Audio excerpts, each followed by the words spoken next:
breaking news here now. Another day and another horrific terror attack. At least 80 are dead, more than 360 injured in what is considered a highly secure area in Kabul, Afghanistan. There are several Western embassies in that area. Security remains on high alert. It is Ramadan. No claim yet of responsibility. More details as we learn them minutes away from that inside of America's newsroom. First, though, there is more breaking news from the White House. Moments ago, Fox News confirms President Trump is expected to take the United States government out of the Paris Climate Agreement. Let's get after it. It's Wednesday. I'm Bill Hemmer, and welcome here to America's Newsroom. How you doing, Shannon? Good to see you this morning. I'm Shannon Bream. It is a busy morning at the White House already. As we mentioned, President Trump had said he would have an answer this week on that Paris deal, and now we know. Days after returning from his overseas trip, he is expected to withdraw the U.S. from that agreement. Also, there was this today. The president is going after Democrats over what he calls a witch hunt into a one-time campaign aide, Carter Page. Chief White House correspondent John Roberts joins us now live on a busy morning from the White House. All right, John, start first, though, with what we know about the Paris climate deal. Breaking news. Shannon, Bill, good morning to you. I ran into a senior administration official, very senior administration official in the halls of the White House just a few minutes ago, who cautions me that the president has not yet made the final decision and is still weighing options. But two sources, aside from that person, have told us that the president is expected to announce as soon as today that the United States will withdraw from the 2015 Paris Climate Accord. You're looking at pictures here from the president's meetings last week in Europe, where he met with G7 leaders. He also met with the 28 member nations, or the other 27 member nations of NATO. We were told by his chief economic advisor, Gary Cohn, that he had been listening very intently to these leaders, to their concerns about the Paris Climate Accord, why it is important to them. He suggested at one point that the president's thinking on this whole issue was evolving. But there are a lot of pressures here at home for the president to pull out, because to adhere strictly to the protocols of the Paris Climate Accord, the president believes would put an undue economic burden on the United States and threaten that we would begin to fall behind countries like China and India in terms of manufacturing and job creation. There are two factions here at the White House. One faction believes that while it's complicated to get out, it would be complicated to stay in, and that the United States needs to withdraw. Then there is another faction that thinks that the United States would be better to stay in the Paris Accord. At this moment, Shannon, it looks like the faction that would have the United States leave the Paris Accord is leading the charge here. Again, we're told no final decision on the part of the president, but we're also told that he is leaning heavily in that direction. You know, we always said during the transition that this is what he's decided, but he could always change his mind. I think that's where we are right now. All right, and he often does. All right, John, thank you for an update on that. Now let's turn to Twitter. The president is very active this morning. What's on his mind? Well, the president is infuriated, first of all, by that photo that was released over the weekend of Kathy Griffin holding a mock severed head of President Trump. The president tweeting out this morning, quote, "Kathy Griffin should be ashamed of herself. My children, especially my 11-year-old son, Barron, are having a hard time with this. Sick!" exclamation point. The president is also taking aim at a request from Democrats on the House Intelligence Committee to postpone indefinitely testimony from Carter Page, who once sat on the Trump Campaign Advisory Committee. Page was identified in that unverified Russian dossier as the Trump campaign's point of contact with Russia. And certainly he did travel to Russia at least a couple of times during the election campaign. Page insists that he has evidence that James Comey, the former director of the FBI, and John Brennan, the former head of the CIA, and others provided false testimony in their appearances on Capitol Hill. Page says that he has evidence to the contrary, though he is not saying what those falsehoods are. In a letter that Fox News obtained that Page wrote to the House Intelligence Committee, he says, quote, "In the interest of finally providing the American people with some accurate information at long last, I hope that we can proceed with this straight dialogue soon." The president jumping on that notion this morning, tweeting out, quote, "So now it is reported that the Democrats who have excoriated Carter Page about Russia don't want him to testify. He blows away their case against him and now wants to clear his name by showing the false or misleading testimony by James Comey, John Brennan." Witch hunt. What's really interesting, though, Shannon, about this tweet is that for months we have been told at every turn by White House aides that Carter Page was never a part of this campaign, never advised the president, sat briefly on an advisory panel, and really didn't have anything whatsoever to do with the campaign. And now the president is out there promoting his testimony on Capitol Hill. Interesting times we live in. Shannon? Every day a new twist. All right, John Roberts live for us at the White House. Thank you. So a ton to analyze yet again. On the couch this morning, here he is, Chris Stirewalt. Start calling you the doctor. Talk about the climate deal from the following perspective. As a candidate, Trump said it's a job killer. He would get out of it. And there's a lot of push and pull on each side. And it appears he's made up his mind, at least now. Well, the people in the business community, a lot of people in the business community, take the point of view that the United States should do with the Paris climate deal what other countries do, what some other countries do, and ignore it. Stay in it, and then say, but we can't make the things that we said we were going to make, and these were too ambitious, and we're going to scale that back. So you stay in it, and you water it down, so that way you get a seat at the table. You're still part of the discussion. Once the United States pulls out, once we leave, then the rest of the world goes off on its own hook, and the United States is over here. The business community, of course, is worried that eventually when a Democrat becomes president again, what happens in terms of the consequences later are much steeper. But this is something for Donald Trump's base, something that shows him as a man of action, shows him engaged, and shows him doing a big thing that will anger Europeans, and angering Europeans is something that his base likes. He would also come out and say he kept his word because that's what he campaigned on. I think the sides are very interesting. You've got foreign leaders on one side with American CEOs teaming up to stay in the agreement. Steve Bannon and people like Senator Ted Cruz saying to get out of it. And Ted Cruz penned a piece just this week saying it would obliterate $3 trillion of GDP.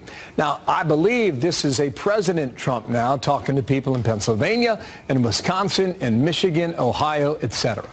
Right. Whether this is a real agreement, an enforceable agreement or not, as you say, if it's Donald Trump against big business and elites and global elites, that is exactly the kind of thing that fires up his base at a time that he needs them a great deal. And so from a political necessity point of view, even if it's not the thing that the business community wants or that they want to do, it is something that he may feel the political necessity at this moment to do. We are waiting for more language on that. So stand by. We'll read the words very carefully when they come out. Another topic now. You wrote a piece, with this Jared Kushner deal and the Carter Page story that Shannon and John Roberts were just detailing.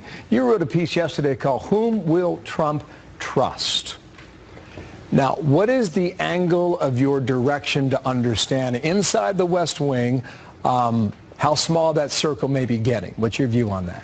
Well, at some point, sooner or later, Trump has to decide who are the people in his administration that he will trust and empower and give them the opportunity to succeed. Because right now everybody's set up for failure.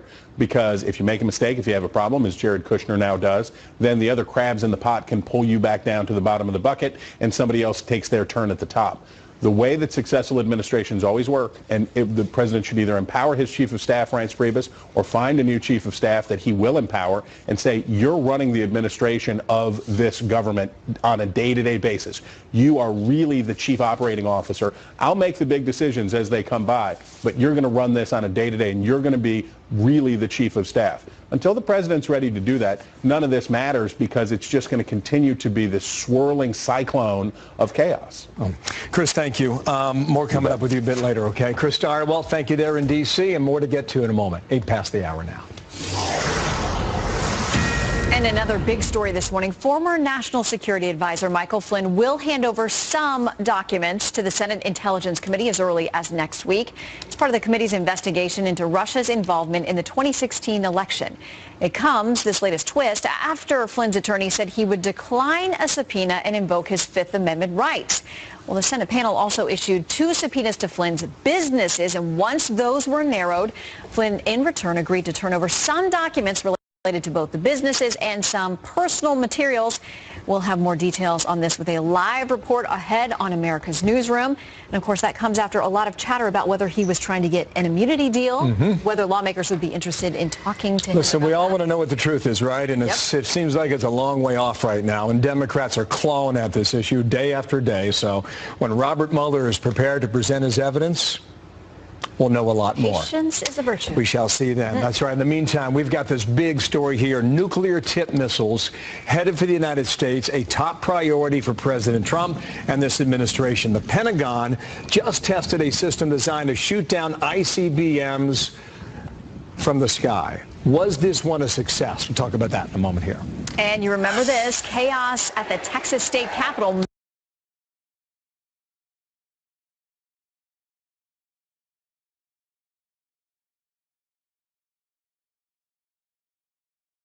Massive protests, scuffling, shoving lawmakers.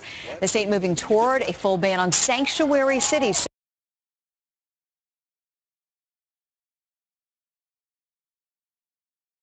So what comes next? Texas Lieutenant Governor Dan Patrick joins us live to talk.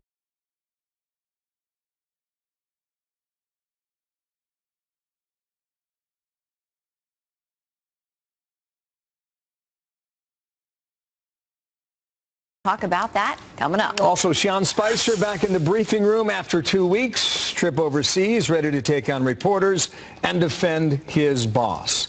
What he said is the source of our fair and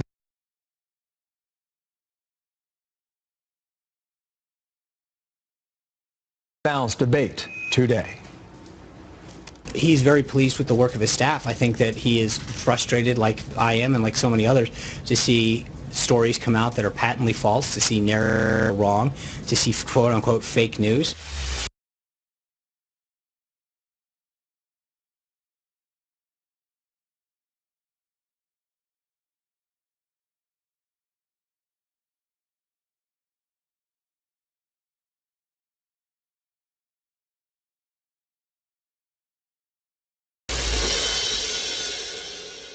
Attention mesothelioma victims. You are entitled to financial compensation from the .com/deals for your coupon. It's all about helping you be a better you. VisionWorks. Shop in store or online.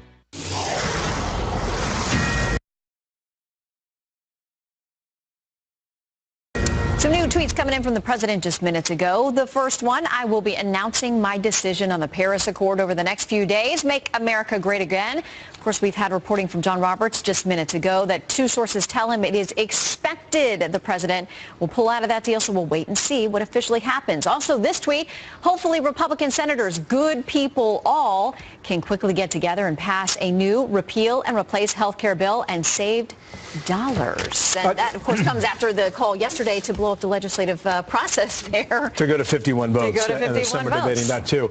With regard to the climate deal, you just wonder after a 9-day trip overseas what the posture was of foreign leaders in these conversations. So that may come out a bit later today also. Stand by waiting for word on that. This now from Austin, Texas.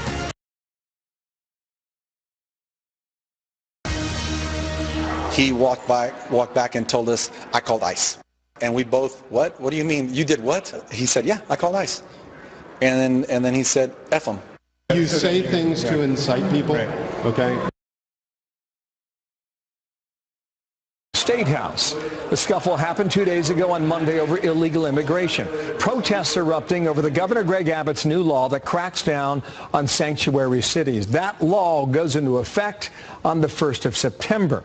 Here to explain all of this now, the Lieutenant Governor in Texas, Dan Patrick. And, sir, good morning to you. And thank you for your time. Tell us why this law was even necessary. Well, Bill, in Texas alone, these are just our statistics, not national, Texas statistics. We arrested over 210,000 criminal aliens from 2011 until the beginning of this year. We charged them with over 500,000 crimes, Bill, over 1,000 murders, 6,000 sexual assaults, 67,000 drug crimes, hundreds of kidnappings. These are real crimes committed by people here illegally. Of those criminal aliens, almost 2/3 were here illegally. So, Bill, sanctuary cities do not make us safer.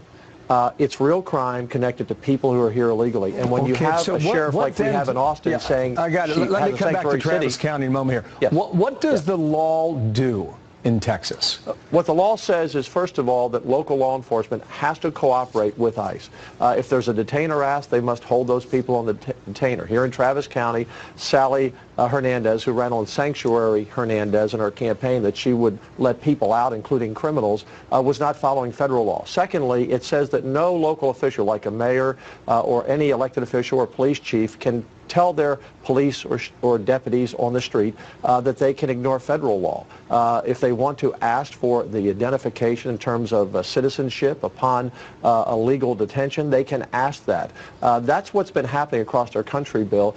Mayors, and we've seen them all around the country, who are going to defy Donald Trump, but for years they've been defying federal law. They've been telling their police, don't ask.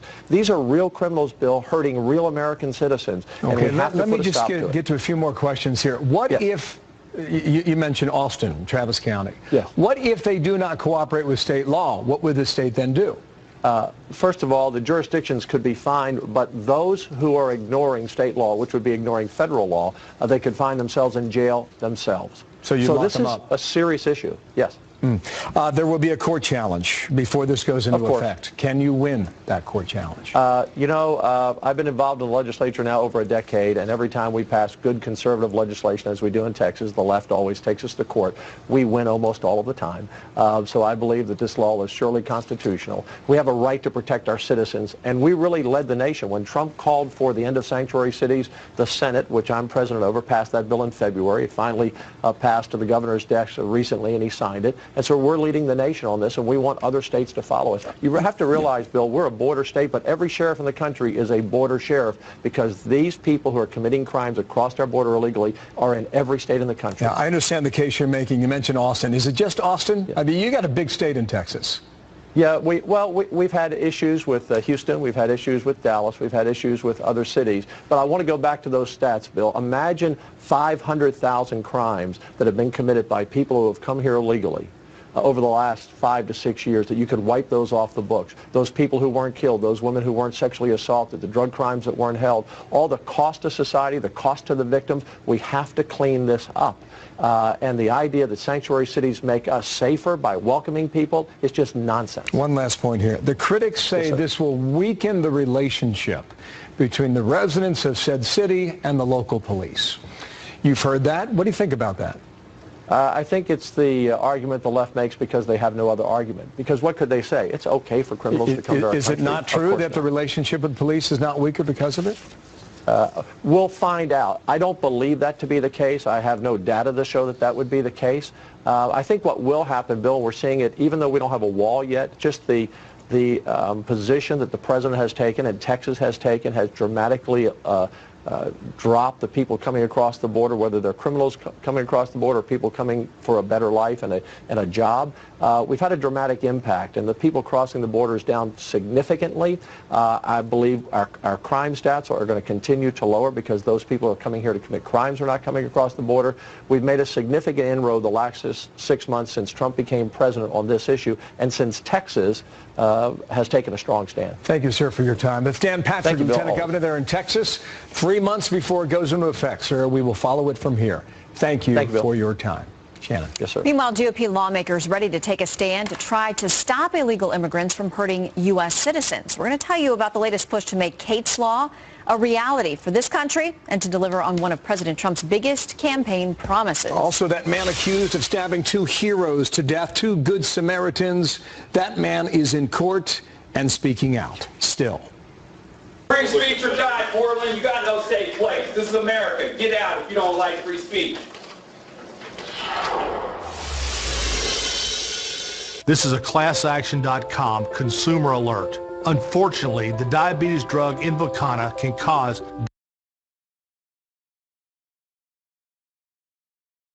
days. This is a limited time offer. Call now, 800-650-4157 or visit SoClean.com today.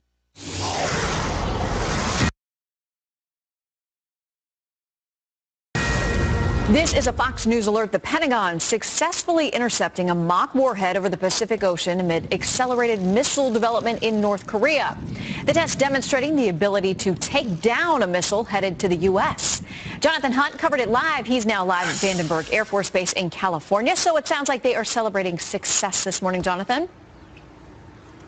Yeah, I think everybody at the Pentagon very pleased with what happened yesterday, but I think the sound you hear is not exactly celebration, but huge sighs of relief coming from officials at the Missile Defense Agency. As the interceptor missile was launched from Vandenberg here yesterday, there was a huge amount of pressure on the MDA to make sure this was a success. Remember what they were doing, and we showed you this animation yesterday. An ICBM similar to the kind that North Korea is trying to develop was launched by the U.S. out of the Marshall Islands in the Pacific.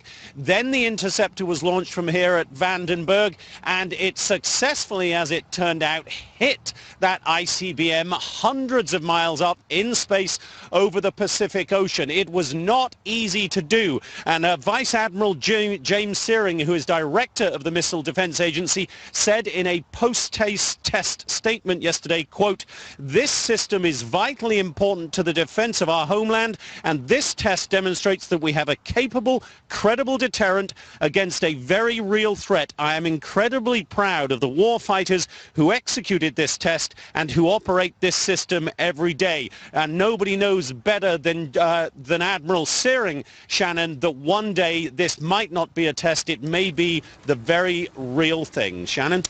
Very true. Better to get it all ironed out now. So do we know if the system's going to be expanded?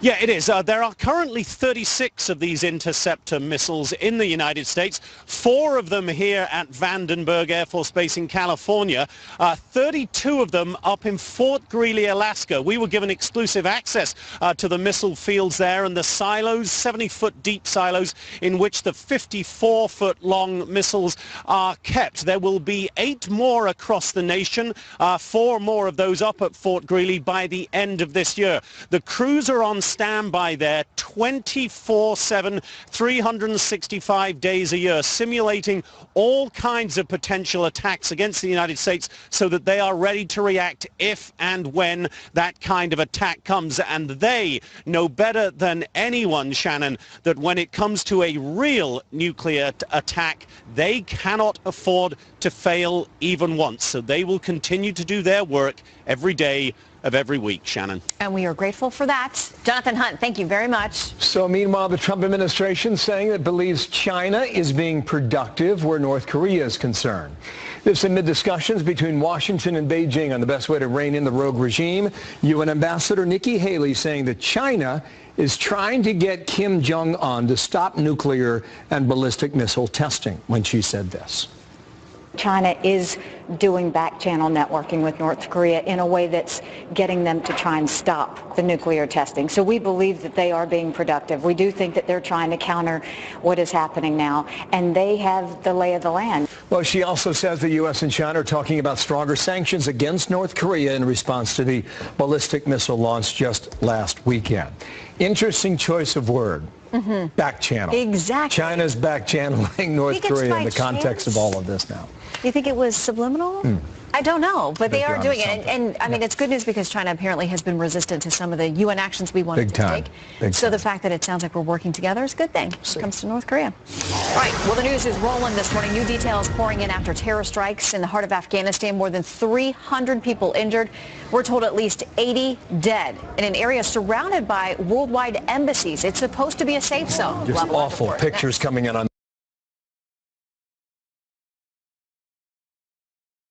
that, Shannon, you're right. Defunding Planned Parenthood. I don't want my money, my tax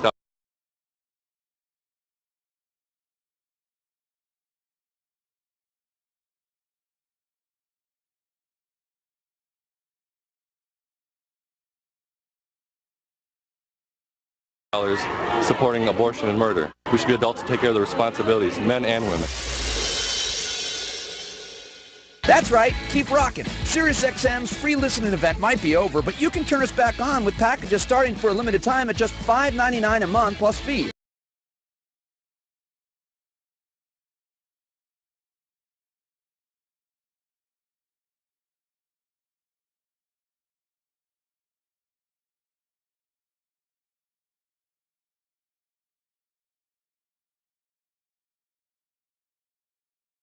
It is 9:30.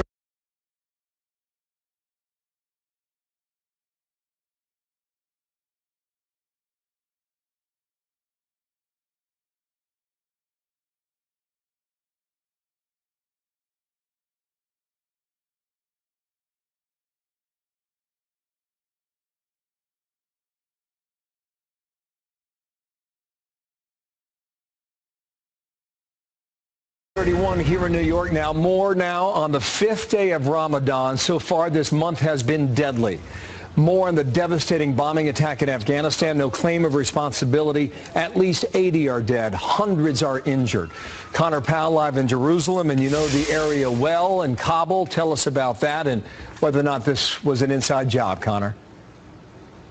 Yeah, Bill, this was an intersection where this massive explosion went off that anyone who's been in Kabul for any period of time has gone through it many, many times. It's the main entrance to the so-called green zone where all the embassies, the presidential palace is located. This is really the main area. And it's also the last checkpoint before you get into it. And there's a series of checkpoints getting to this spot where this huge bomb went off that this truck would have had to have gotten through. And Afghan security forces and U.S. commanders are sort of hailing the Afghans for stopping this vehicle before they left about a 13-foot deep hole in this concrete area, this main road, this main entrance into the green zone. It is a gigantic blast, and it is very unlikely that this vehicle got to that spot without getting through several checkpoints with somebody turning a blind eye. Well, Bill. You have to think this is probably the second most secure place in the country next to the air base at Kabul, north of town. President Trump is reviewing the strategy in Afghanistan. Would more U.S. forces make a difference, Connor? Bill, there's about 8,000 or so U.S. troops there, maybe another 1,000 or so foreign troops helping out, advising and doing counterterrorism operations. The White House is reportedly discussing a plan to send maybe another 5,000. And talking to people who are dealing on this issue and trying to figure out what they would do there, where they would be, the real question is, what are these U.S. troops doing? If they're just there to sort of do some more training at the highest levels with generals and command staffs, it's not going to do much. The people who are pushing for more troops, who tend to be from the Pentagon, are saying they need to be in there training troops at the lowest levels, at the company level, at the battalion level, to be with Afghan troops who are on the front lines fighting. If they're just going to go there and talk to generals, it's not going to do much of a difference. Connor Powell, thank you from the Middle East Bureau. More on that devastating attack coming up when we get more details. Thank you, sir. Sean Spicer returned to the White House podium for the first time in 2 weeks, and reporters did not miss a beat, going head-to-head with him over the president and his attacks on what he calls fake news. Absolutely, Jim. I'll give you an example. Please. Sure. Friday, the president was having a great discussion at the G7, and someone from the BBC and ultimately an incoming reporter from the New York Times retweeted that the president was being rude by disrespecting the Italian prime minister. And yet, the president did a great job at NATO. You're making something out of one tweet instead of the... But again, you guys defend your mistakes like that. With all due respect, I was asked to give an example, and I did it. Prominence in anybody ever... I gave an answer to Jim. What I'm telling you is that the reason that the president is frustrated is because there's a perpetuation of false narratives, a use of unnamed sources over and over again about things that are happening that don't ultimately happen, and I think that is troubling. Fred Blakeman is the former deputy assistant to President George W. Bush, and Fox News contributor, radio talk show host Richard Fowler. Good to see you both this morning, gentlemen. Good to be here, Shannon. Richard, I want to ask you, who do you think was itching more to get back into that podium in the press briefing room, Spicy or the reporters? I think the reporters were edging to get in that briefing room. I think Sean Spicer